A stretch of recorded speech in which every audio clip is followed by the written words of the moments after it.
파트 4 며느리의 파멸과 진짜 여왕의 탄생.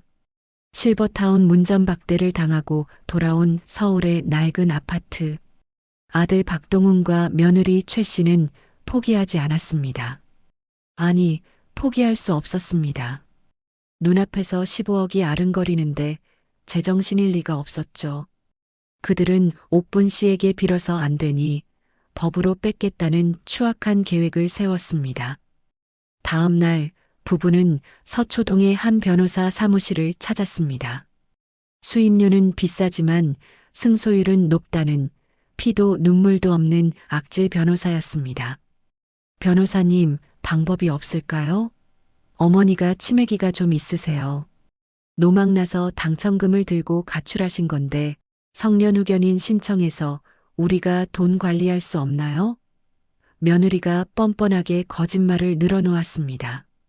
변호사는 안경을 치켜 올리며 계산기를 두드렸습니다. 치매 진단서가 있으면 가장 좋지만 없다면 부양료 청구 소송과 기업은 청구로 가시죠. 지난 5년간 모시고 살았잖아요. 간병비, 생활비 명목으로 청구하고 어머니가 정신적으로 불안정하니 재산 가압류 신청도 동시에 들어갑시다. 가압류요? 네, 그거예요. 어머니가 돈 못 쓰게 묶어버려요. 아들의 눈이 번들거렸습니다. 천륜을 저버린 자식들이 어머니의 재산에 족쇄를 채우기로 결심한 순간이었습니다. 며칠 뒤 평화로운 더 클래식 실버타운 스위트룸. 옥분 씨는 테라스에서 책을 읽고 있었습니다. 그때 인터폰이 울렸습니다. 회원님, 등기 우편이 왔습니다.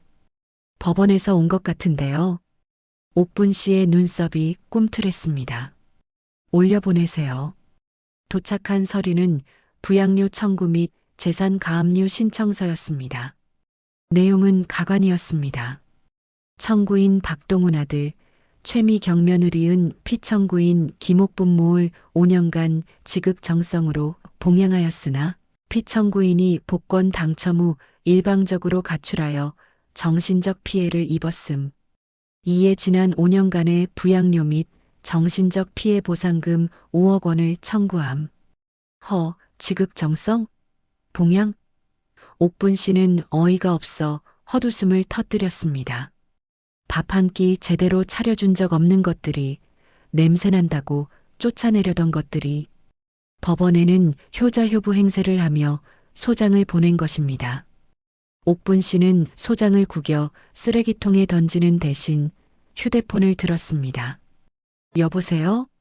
김앤장. 아니, 제일 비싸고 독한 로펌이죠?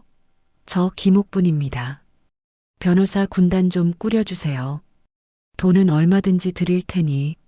한 달 뒤 옥분 씨는 변호사를 통해 아들 부부를 실버타운으로 호출했습니다. 어머니가 합의를 원하신다는 말에 아들 부부는 쾌재를 부르며 달려왔습니다. 거봐, 내가 뭘 했어. 소송 거니까 겁먹으신 거지. 노인네가 법을 뭘 알겠어? 여보, 가서 적당히 울어주는 척하다가 도장 찍으라고 해. 5억이 아니라 10억 부를 걸 그랬나 봐. 실버타운 내 비즈니스 미팅룸. 옥분 씨는 상석에 앉아 있었고 그녀의 뒤에는 검은 정장을 입은 변호사 3명이 병풍처럼 서 있었습니다. 아들 부부가 들어오자 옥분 씨는 눈길도 주지 않고 찻잔만 만지작거렸습니다. 어머니, 잘 지내셨어요? 저희가 얼마나 걱정했는지 아세요? 며느리가 가증스러운 연기를 하며 다가오려 했지만 변호사들이 앞을 막아섰습니다. 앉으시죠. 피청구인 김옥분 씨의 법률 대리인입니다. 아들이 쭈뼛거리며 자리에 앉자 옥분 씨가 입을 열었습니다. 부양료? 5억? 너희가 나한테 밥을 줬냐, 옷을 사줬냐? 내가 내 놈들 식모살이한 건 계산 안 하냐? 아니 엄마, 법적으로 그렇다는 거지. 우리가 5년 동안 엄마 모시고 산 건 팩트잖아. 엄마 집도 없어서 우리 집에 얹혀 살았으면서. 아들이 뻔뻔하게 대꾸했습니다. 그러자 옥분 씨가 변호사에게 눈짓했습니다. 변호사가 노트북을 켜고 대형 모니터에 영상을 띄웠습니다. 취직 마이너스 화면 속에 익숙한 거실 풍경이 나타났습니다. 며느리가 설치했던 홈캠 영상이었습니다. 영상 속에서 며느리는 소파에 앉아 있고 옥분 씨는 무릎을 꿇고 걸레질을 하고 있었습니다. 어머니, 거기 똑바로 안 닦아요? 냄새 난다고요. 며느리의 고함 할머니한테서 노인 냄새나. 저리가. 손자 민준이의 목소리. 엄마, 요양원 좀 가라 제발. 우리도 살아야지. 아들의 목소리. 아들 부부의 얼굴이 사색이 되었습니다. 이게 뭐야? 놀랐냐? 너희가 나 감시하려고 달아놓은 카메라잖아. 클라우드 아이디가 내 명의로 된 휴대폰 번호로 연동되어 있더구나. 덕분에 지난 1년치 너희가 나한테 했던 폭언, 학대 증거가 고스란히 저장되어 있더구나. 옥분 씨가 차갑게 웃었습니다. 부양료 소송? 해봐라. 나는 존속 학대 및 노인복지법 위반으로 너희를 형사 고소할 거다. 그리고 5년 전 내가 너희 집 들어갈 때 줬던 2억. 그거 조건부 증여였던 거 기억나지? 변호사가 서류 한 장을 내밀었습니다. 5년 전 아들 아파트 대출금을 갚아줄 때 썼던 각서였습니다. 본 금원 2억 원은 어머니, 김옥분을 성실히 부양하는 조건으로 증여하며 불효하거나 학대할 경우 즉시 반환한다. 아들이 덜덜 떨며 말했습니다. 이런 각서가 있었어? 내가 돈 급해서 지장 찍었잖니. 기억 안 나냐? 계약 불이행으로 2억 반환 청구 소송 들어간다. 지금 당장 내놔라. 상황은 순식간에 역전되었습니다. 옥분 씨의 15억을 뺏으려던 아들 부부는 오히려 당장 토해내야 할 2억과 형사처벌이라는 벼랑 끝에 몰렸습니다. 어머니, 잘못했어요. 저희가 미쳤었나 봐요. 한 번만 봐주세요. 며느리가 바닥에 엎드려 빌었지만 옥분 씨는 자리에서 일어났습니다. 늦었다. 법대로 해라. 너희가 좋아하는 법대로. 결과는 처참했습니다. 옥분 씨의 빵빵한 변호인단에 의해 아들 부부는 완패했습니다. 법원은 부양 의무를 저버리고 학대한 자녀에게 증여를 반환하라는 판결을 내렸습니다. 아들은 당장 2억을 마련해야 했지만 이미 집은 대출로 꽉 차 있었고 카드값이며 낭비벽 심한 며느리의 소비로 빚더미에 앉아 있었습니다. 결국 그들이 살던 아파트는 경매로 넘어갔습니다. 최미경, 내가 소송 걸자고 했잖아. 너 때문에 집 날아갔잖아. 어머, 내가 능력 없어서 그런 거잖아. 엄마한테 좀 잘하지. 그랬어. 부부는 매일 피 터지게 싸우다가 결국 이혼 도장을 찍었습니다. 손자 민준이와 수진이는 뿔뿔이 흩어졌습니다. 친구들에게 우리 할머니 부자야라고 자랑했다가 거짓말쟁이가 되어 왕따를 당했고 좁은 월세방으로 이사가면서 스마트폰도 정지당했습니다. 할머니, 보고 싶어. 할머니 냄새 안 나. 민준이는 밤마다 울었지만 할머니는 돌아오지 않았습니다. 어느 비 오는 날 아들은 노숙자 몰골을 하고 실버타운 입구를 서성였습니다. 하지만 경비원에게 쫓겨나며 멀리서 옥분 씨의 모습을 훔쳐볼 수밖에 없었습니다. 옥분 씨는 테라스에서 우아하게 와인을 마시며 호수를 바라보고 있었습니다. 아들이 알던 그 주눅든 노인이 아니었습니다. 여왕 그 자체였습니다. 1년 뒤 더 클래식 실버타운. 옥분 씨는 완전히 다른 사람이 되어 있었습니다. 아침에는 수영 강습을 받고 오후에는 영어 회화 수업을 듣습니다. 피부 관리와 마사지로 얼굴의 검버섯은 사라지고 윤기가 흘렀습니다. 헐로 OK-번 How are you? 원어민 강사가 인사를 건네자 옥분 씨가 활짝 웃으며 답합니다. I am fine.